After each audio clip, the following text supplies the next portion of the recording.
கிறிஸ்து இயேசுவில் பிரியமான சகோதரிகளே, சகோதரர்களே,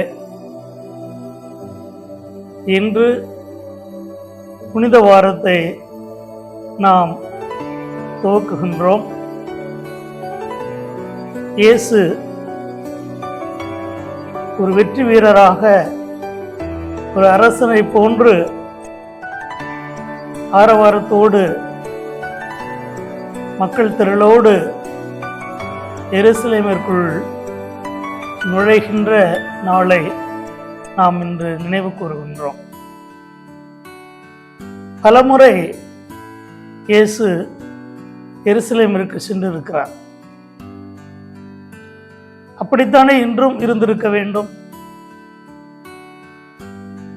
ஆனால் இதில் ஒரு சிறப்பு இருக்கிறது.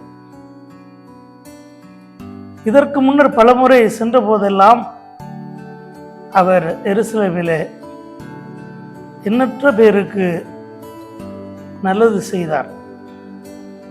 ஏராளமான நோயாளிகளை குணமாக்கினார். நாம் கூட யோவான் நற்செய்தியிலே 7:5 வாசிக்கின்றோம். ஒருமுறை இயேசு எருசலேமிற்குள் சென்றபோது அங்கே ஆட்டு வாயில் அருகே 5 மண்டபங்கள் கொண்ட குளம் ஒன்று இருக்கிறது. அந்த குளத்திற்கு இயேசு செல்லுகிறார். அங்கே 38 ஆண்டுகளாக முடக்குவாதமுற்று ஒரே இடத்தில் அமர்ந்திருந்த மனிதனை பார்த்து, நீ நலம் பெற விரும்புகிறாயா என்று கேட்டு அவனுக்கு சுகமளிக்கிறார். இப்படி ஒவ்வொரு முறை ஒரு எருசலேமுக்கு சென்ற பொழுதும் மக்களுக்கு நல்லது செய்ய சென்றார். அப்பொழுதெல்லாம் இல்லாத வரவேற்பு இன்று மக்களால் அவருக்கு வழங்கப்படுகிறது. மக்கள் குருத்தோலைகளை, ஒலிவ மர கிளைகளை கையில் ஏந்தி ஓசானா என்று பாடி வாழ்த்தி ஆரவாரத்தோடு அவர் அழைத்து செல்லுகிறார். ஒருவேளை அது நாள் வரை அவர் வந்தபோதெல்லாம் செய்த எல்லா நன்மைகளுக்காகவும் நன்றி கூறும் விதத்திலே மக்கள் அப்படி நடந்து கொண்டார்களோ என்னவோ நமக்கு தெரியாது. ஆனால் இதில் தந்தையாகிய இறைவனின் திட்டம் இருக்கிறது. இந்த நுழைவுதான் அவருக்கு கடைசியான நுழைவு எருசலேமிற்குள். அது இயேசுவுக்கு நன்றாக தெரியும். இந்த நுழைதல் எதில் சென்று முடியும் என்று அவருக்கு தெரியும். அவர் கைது செய்யப்படுவார். அதற்கு முன்னர் சீடர்களோடு அமர்ந்து உணவு உண்டு நற்கருணை குருத்துவத்தையும் ஏற்படுத்தி, அதற்கு பிறகு கைது செய்யப்பட்டு சித்திரவதை செய்யப்பட்டு சிலுவை சுமந்து கல்வாரியிலே உயிர் துறக்கப் போகிறார் என்பதெல்லாம் இயேசுவுக்கு நன்றாக தெரியும். அதை எதிர்நோக்கித்தான் அவர் நுழைகிறார். அப்படி என்றால் அவருடைய உள்ளம், அவருடைய மனம் என்னவெல்லாம் யோசித்திருக்கும். ஆனால் இதெல்லாம் மக்களுக்கு தெரியாது. அவர்கள் அவரை வாழ்த்தி பாராட்டி அழைத்து செல்கிறார்கள். ஆனால் இயேசுவுக்குள் இருந்த மனநிலை, இந்த மக்கள் இன்று என்னை போற்றுகிறார்கள், நாளை என்னை தூற்றுவார்கள் என்று தெரிந்தும் தன்னுடைய கடமையை நிறைவேற்ற இயேசு எருசலேமுக்கு செல்லுகிறார். எதில் செல்லுகிறார்? கழுதை மேல் ஏறி செல்லுகிறார். விளையாட்டாக சொல்லுவார்கள், இயேசு எருசலேமிற்குள் நுழைந்த அடுத்த நாள் அதிகாலையிலே அவர் அமர்ந்து சென்ற கழுதை காலையில் எழுந்தவுடன் மகிழ்ச்சியிலே ஊருக்குள் செல்லலாம், நகருக்குள் செல்லலாம்.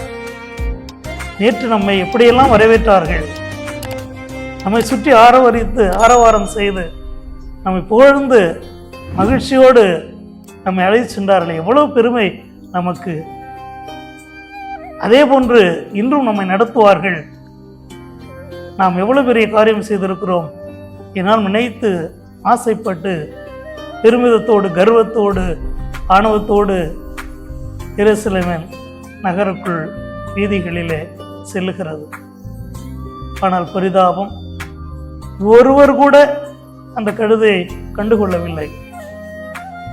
அதுவும் தன்னால் முடிந்தவரை மக்களுடைய கவனத்தை ஈர்ப்பதற்கு என்னவெல்லாம் செய்து பார்த்தது. ஆனால் யாரும் கண்டுகொள்ளவில்லை.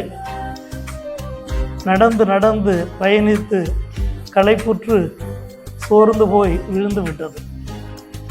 அப்பொழுது உதவி செய்ய வந்த ஒருவர் அவரிடம் கேட்க, இந்த கழுதை சொல்கிறது, நேற்று என்னை எவ்வளவு மகிழ்ச்சிப்படுத்தினார்கள் இந்த ஊர் மக்கள், இன்று என்னை கண்டுகொள்ளவில்லையே என்ற பொழுது அவர் சொன்னார், மக்கள் உனக்கு மரியாதை கொடுக்கவில்லை, மக்கள் உன் மீது அமர்ந்திருந்தவருக்கு மரியாதை செலுத்தினார்கள். அவர் உண்மையில் அமர்ந்ததால் உனக்கு பெருமை, மகிழ்ச்சி கிடைத்தது. ஆகவே அது இயேசுக்குரியது என்று சொன்னவுடன் தான் தன்னுடைய நிலையை அந்த கழுதை உணர்ந்தது. அன்பார்ந்தவர்களே, இயேசு கிறிஸ்து கழுதையின் மீது செல்லுகிறார். தாவீதின் அரசரே வாழ்க ஓசன்னா என்று சொல்லுகிறார்கள். ஒரு அரசன் எதில் செல்வான்? குதிரை மீது செல்வான், யானை மீது செல்வான், தேரிலே அமர்ந்து செல்வான், ரதத்தில் அமர்ந்து செல்வான். ஆனால் இயேசு சாதாரண ஏழைகளின் பங்காளனான கழுதை மீது ஏறி செல்கிறார். ஏனெனில் அவர் நிலை அவருக்கு தெரியும். தான் தந்தையினுடைய மகன், என்னை இந்த உலகிற்கு துன்பங்கள் வழியாக, தியாகத்தின் வழியாக மீட்பை கொண்டு வர வேண்டும் என்பதற்காக என்னை அனுப்பியுள்ளார் இறைவன் தந்தை. ஆகவே நான் அவர் விருப்பப்படி நடக்க வேண்டும், நான் பெருமை கொள்ள வேண்டும், எனக்கு பெருமை வந்து சேர வேண்டும் என்பதெல்லாம் எனக்கு முக்கியமல்ல. நான் இறை தந்தையினுடைய மகன், அவருடைய ஊழியன் என்ற தாழ்மையான மனதோடு, தாழ்ச்சியான உள்ளத்தோடு இயேசு எருசலேமுக்குள் நுழைந்தார்.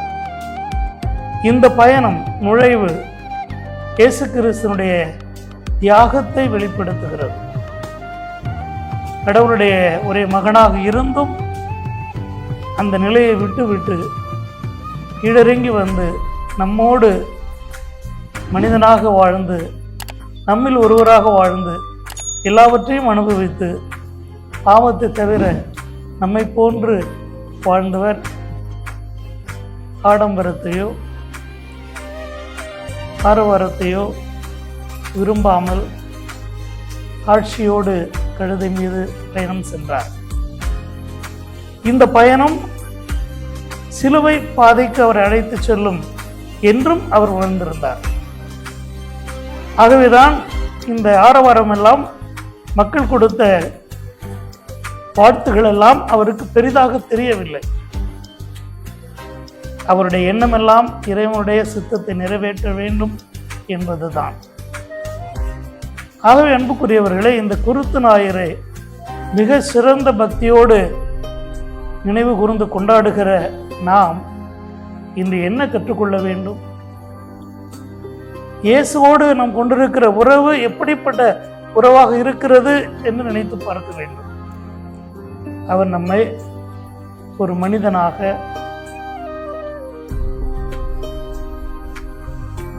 இயேசு மனிதனாக, கிறிஸ்துவனாக வாழ அழைத்திருக்கிறார். இந்த அழைப்பிலே நாம் பிரமாணிக்கம் உள்ளவர்களாக இருக்கிறோமா இறைவனுக்கு? இயேசு இறைவனுக்கு பிரமாணிக்கமாக இருந்தார். அவர் கொடுத்த அழைப்பை ஏற்று அந்த அழைப்புக்கேற்றவாறு தன்னுடைய வாழ்க்கையை அமைத்து கொண்டார். ஆகவே அவருடைய வாழ்விலே இன்பம் வந்தாலும் துன்பம் வந்தாலும் சம மனநிலையோடு அவர் இருந்தார். ஏன்னா அவருடைய இலக்கு அவருக்கு தெரியும். அந்த இலக்கை நோக்கி செல்வது, அதை அடைவது, நிறைவேற்றுவது என்பதுதான் அவருக்கு முக்கியமாக இருந்தது. அதே போன்று அன்புக்குரியவர்களே, நாமும் நம்முடைய வாழ்வில் இறைவன் கொடுத்திருக்கிற இந்த மனித அழைப்பை எப்படி வாழ்கிறோம்? அது இறைவனுக்கு உகந்ததாக இருக்கிறதா? நம்முடைய இலக்கு என்ன? எல்லோரையும் அன்பு செய்து, இறைவனையும் அன்பு செய்து, அதனால் மோட்சத்தை அடைவதுதான் கடைசியான குறிக்கோளாக இருந்தாலும், இந்த உலக வாழ்விலே இயேசு எவ்வாறு சக மனிதர்களை அன்பு செய்து அவர்களுக்கு இறைவனுடைய தந்தையினுடைய ஆசிரியை பெற்று தந்தாரோ, அதே போன்று நாமும் நம்முடைய சக மனிதர்களை அன்பு செய்து எல்லோர் மீதும் அக்கறை கொண்டு எல்லோருக்காகவும் வாழ கற்றுக்கொள்ள வேண்டும். அதைத்தான் இயேசு செய்தார். ஆகவே இந்த நாளிலே நாம் இயேசுவை போன்று நம்முடைய நிலையை உணர்கிறோமா? நம்முடைய பாவ நிலையை உணர்கிறோமா? நம்முடைய கிறிஸ்தவ வாழ்வில் எந்தெந்த வழிகளிலெல்லாம் நாம் தவறுகிறோம் என்பதை உணர்ந்திருக்கிறோமா?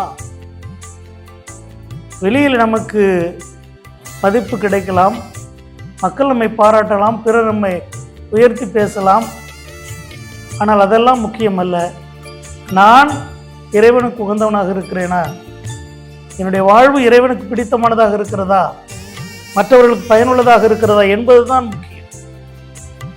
ஆகவே இதை நாம் முனைப்போடு சிந்தித்து பார்க்க வேண்டும்.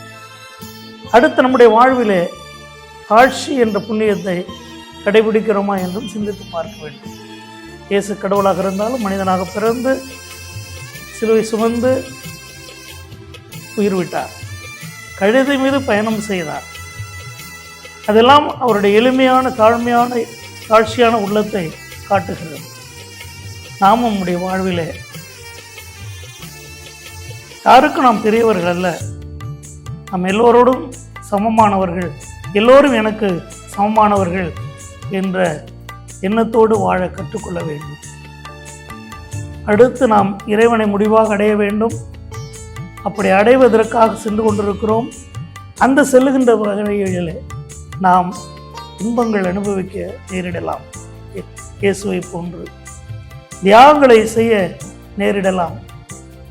குறிப்பாக நம்முடைய குடும்பங்களில் எவ்வளோ தியாகங்களை நாம் செய்ய வேண்டியிருக்கிறது. பெற்றோர்கள் செய்கிறார்கள் பிள்ளைகளுக்காக.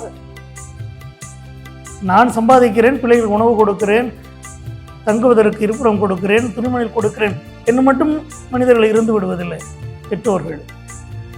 அதற்கு மேலாக நிறைய தியாகங்களை செய்து பழமையான எதிர்காலம் அந்த குழந்தைகளுக்கு கிடைக்க வேண்டும் என்று பாடுபடுகிறார்கள். அது குடும்பத்தில் இருக்கிற கடமை போன்று நமக்கு இந்த சமுதாயத்திலும் கடமை இருக்கிறது, மற்ற மனிதர்களிடத்திலும் நமக்கு கடமை இருக்கிறது. ஆகவே நம்முடைய வாழ்வு நமக்கு மட்டுமல்ல, நம்முடைய குடும்பத்திற்கு மட்டுமல்ல, சமுதாயத்திற்கும் பயன்படக்கூடிய விதத்திலே அமைகிறதா என்று சிந்தித்து பார்க்க வேண்டும். அப்படிப்பட்ட வாழ்வை வாழுகிற பொழுது தியாகங்கள் செய்ய நேரிடுகிறதா? மகிழ்ச்சியோடு முன் வருவோம். இப்படி இந்த பாடங்களை எல்லாம் கற்றுக்கொண்டோம் என்றால் நம்முடைய இறுதி காலமும் இயேசுவை போன்றதாக கூட இருக்கலாம். ஆனால் அதுதான் இறைவனுக்கு மகிமையை கொடுக்கும். ஆகவே இயேசுவிடம் உண்மையான அன்புறவு கொண்டிருந்தோம் என்றால், தந்தை மகனுக்கு உள்ள உறவு போன்று நம்முடைய உறவு இருந்தால் எல்லாம் நலமாக இருக்கும். ஆகவே அந்த விதத்திலே நாம் சிந்திப்போம். இயேசு கிறிஸ்து நம்மை வழிநடத்தட்டும், நம்மை உற்சாகப்படுத்தட்டும், நம்மை தேற்றட்டும், நம்மை வழிநடத்தட்டும்.